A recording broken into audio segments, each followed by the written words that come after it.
नमस्कार, मैं हूँ मिली और हम भगवत गीता को बहुत डिटेल में समझने की कोशिश कर रहे हैं। आज का जो मैं ये श्लोक लेके आई हूँ, इस श्लोक को लेकर मुझे एक अच्छा सा कहते हैं अंदर से एक अच्छी फीलिंग आ रही है मुझे। वो फीलिंग ऐसी है जैसे आप कोई ऐसी चीज़ जानते हो जिस चीज़ को जानने की कोशिश बहुत कम लोग करते हैं, अथवा आप ऐसी चीज को जानने की कोशिश कर रहे हैं जिसको लोग जानने की कोशिश नहीं करते हैं, बट इल्यूजन करते हैं कि उन्हें वो चीज पता है। तो चलिए आज भगवान कौन सा श्लोक कह रहे हैं। अध्याय है 2, श्लोक नंबर है 29 और इस श्लोक का अर्थ होता है, कोई एक महापुरुष ही इस आत्मा को आश्चर्य की भांति देखता है, वैसे ही दूसरा कोई महापुरुष ही इसके तत्व का आश्चर्य की भांति वर्णन करता है, तथा दूसरा कोई अधिकारी पुरुष ही इसे आश्चर्य की भांति सुनता है, और कोई कोई तो सुनकर भी इसे नहीं जानता है।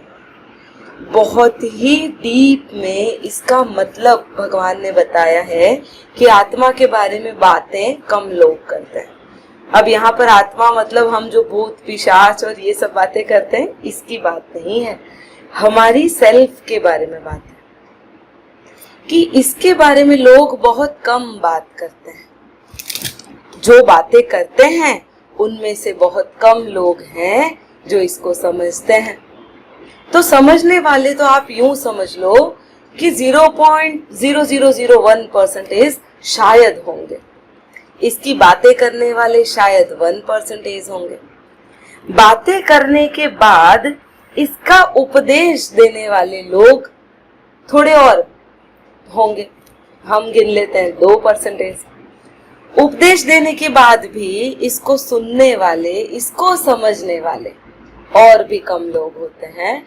मतलब सुनने वाले भी as compare to any other thing कम होते हैं।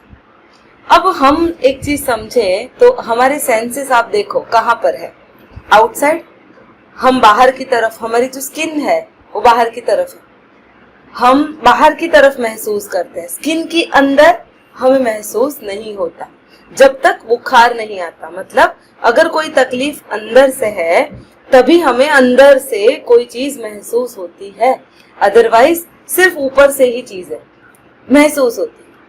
अगर हम देखते हैं तो हमारा देखना भी कहाँ है, आउटसाइड, हम बाहर की तरफ देखते हैं, अंदर उसकी परछाई आती है, पर वो भी क्या है, बाहर की चीजों का ही प्रतिबिंब है।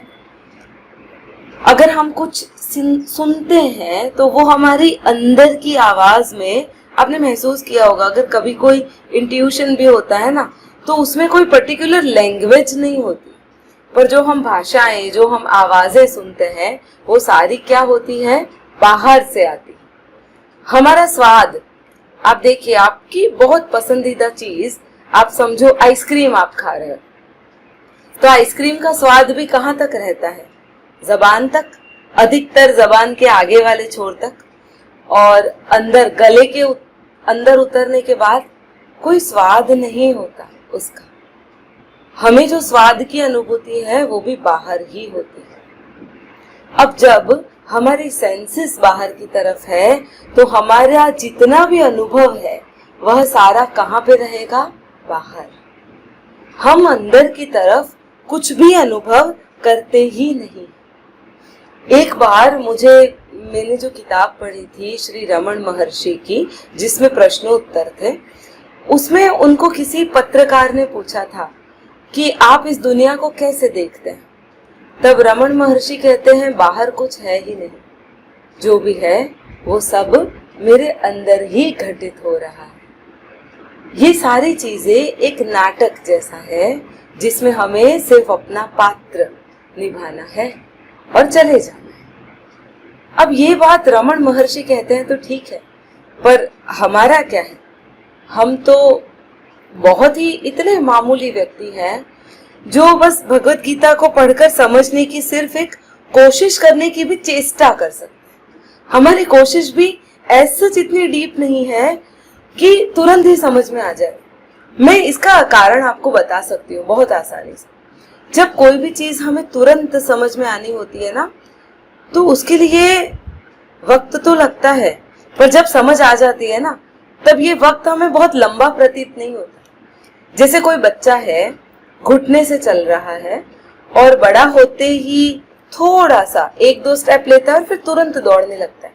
उसे पता है, उसकी बॉडी को, उसके माइंड को, उसके सेंसेस को पता है कि कैसे दौड़ा जाता है, किस तरह से ग्रेविटी के अगेंस्ट खड़ा रहा जाता है। उसकी मांसपेशियां मजबूत होती है और खड़ा करके चलने के काबिल बना देती है। तो ये एक अंडरस्टैंडिंग है जो अंदर से अनुभूति के तौर पर हमें मिलती है। अगर हम आत्मा की भी बात करें तो ये आत्मा की भी सिर्फ एक अनुभूति मात्र रहती है। अगर हम अभी का हमारा जीवन देखें तो सिर्फ सेंसेस में उलझा हुआ जीवन है। हम सिर्फ उलझे हुए रहते हैं। हम सिर्फ इस तरह से कोशिश करते हैं कि अपना जीवन चलाया करें। मुझे हमेशा लगता है कि जो जानवर करते हैं वही चीज तो हम भी करते हैं। हम तो थोड़ी और बुरी कंडीशन में है। लोग कहते हैं कि हम सुपर स्पीसीज हैं, हम जानवरों से अच्छे हैं, पर मुझे वो चीज उल्टी लगती है। अब सबका देखने का अपना अपना नजरिया है, चलो मैं अपना शेयर करती हूँ। जानवरों को देखिए, कहीं भी खाते हैं, पीते हैं, सो जाते हैं। हमें सोने के लिए एक पर्टिकुलर एनवायरनमेंट चाहिए। गर्मी होती है तो पंखा चाहिए, थोड़ी ठंडक चाहिए अच्छे से सोने के लिए। हमारे शरीर पर इतने रोए नहीं है, तो तन ढकने के लिए हमें प्रॉपर कपड़ों की आवश्यकता रहती है। ज्यादा ठंडी होती है तो हमें गर्म कपड़े चाहिए, कम ठंड होती है, गर्मी से होती है तो हमें सूती कपड़े चाहिए, बारिश होती है तो बारिश से बचने के लिए भी हमें शेल्टर चाहिए, जगह चाहिए, हमें रहने के लिए घर चाहिए। हम आए दिन कच्चा भोजन नहीं खा पाते हैं, हमें भोजन भी अच्छे से बना के, पका के, आँच देकर फिर खाना पड़ता है। हम नॉर्मल फूड हम पचा भी नहीं सकते। सबसे बड़ी चीज, हमें भोजन के लिए, हमारे घर बनाने के लिए और हमारे तन के कपड़ों के लिए भी बाहर जाके कमाना पड़ता है। चीजें वही हैं, हम भी खाते हैं, जानवर भी खाते हैं, हम भी सोते हैं, जानवर भी सोते हैं, हम भी बच्चे पैदा करते हैं, वो भी करते हैं। अंतर क्या है? तो अंतर मात्र चेतना के स्तर का है, जीवन का है, और हमारी हालत उनसे और बदतर है। हाँ, हमारी चेतना ज्यादा आगे बढ़ चुकी है, इस वजह से हम इन चीजों को भी समझते हैं, पढ़ते हैं, लिखते हैं, समझने की कोशिश करते हैं। पर जो नॉर्मल चीज है डे टू डे लाइफ में, उसमें हमारी जो लोभ और मोह की जो भूख होती है ना, वो कभी शांत नहीं होती।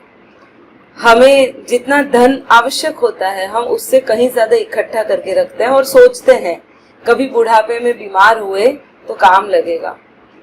पर बुढ़ापा आने से पहले की जो तैयारी होती है, धन की तो हम तैयारी कर लेते हैं, पर उसके आने के पहले की जो मानसिक तैयारी होती है कि हमें मानसिक तौर पे परिपक्व होना है, शारीरिक तौर पर इतना परिपक्व होना है कि शरीर ठीक रहे, इमोशनली हमें इतना परिपक्व होना है कि हम अपने आप को बेबस ना समझने लगे। हमारे आगे आने वाले जीवन में हमें क्या करना है उसके बारे में हम सोच लेते हैं, पर सिर्फ धन के माध्यम से सोचते हैं। हम ये नहीं सोचते हैं कि अगर हम इमोशनली हेल्दी नहीं रहेंगे, मेंटली हेल्दी नहीं रहेंगे, फिजिकली हेल्दी नहीं रहेंगे, तो ये धन हमारे किसी काम का नहीं है। पर होता ये है ना, सोचने वाला जो वर्ग है ना, वो बहुत कम है। उनसे थोड़ा ज्यादा वर्ग है जो बातें करता है, उससे थोड़ा ज्यादा वर्ग है जो सिर्फ उसे एज्यूम करके चलता है।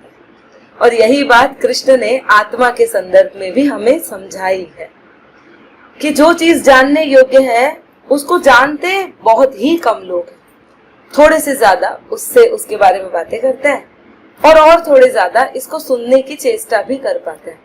और हम उनमें आते हैं जो इन टॉपिक्स पे थोड़ा सोचते हैं, थोड़ा सुनते हैं और थोड़ा सा समझने की कोशिश करते हैं। तो आप मेरी बात पे गौर कीजिएगा, क्या इन सब चीजों की जरूरत है? क्या इतने धन की जरूरत है कि हम सिर्फ उसको इकट्ठा ही करते जाएं? क्या सिर्फ 2 रूम हॉल किचन या 3 रूम हॉल किचन या 1 रूम हॉल किचन इनफ नहीं है जीने के लिए? क्या बहुत सारे पैसे की जरूरत है, करोड़ों? क्या जेट चाहिए, फाइटर जेट पर्सनल? क्या इन सब चीजों की आवश्यकता है? या सिर्फ इतना हो कि जीवन निर्वाह आसानी से चले और हम थोड़ा सा स्पिरिचुअली, जो स्पिरिचुअल लाइफ होती है ना, उसमें थोड़ा सा हम आगे बढ़े और इस संसार में थोड़ा पॉजिटिव कंट्रीब्यूट करें। अगर आपको मेरा वीडियो पसंद आता है तो इसे लाइक और शेयर जरूर कीजिए, सब्सक्राइब करना ना भूलें और फिर मिलेंगे आगे वीडियो में। धन्यवाद।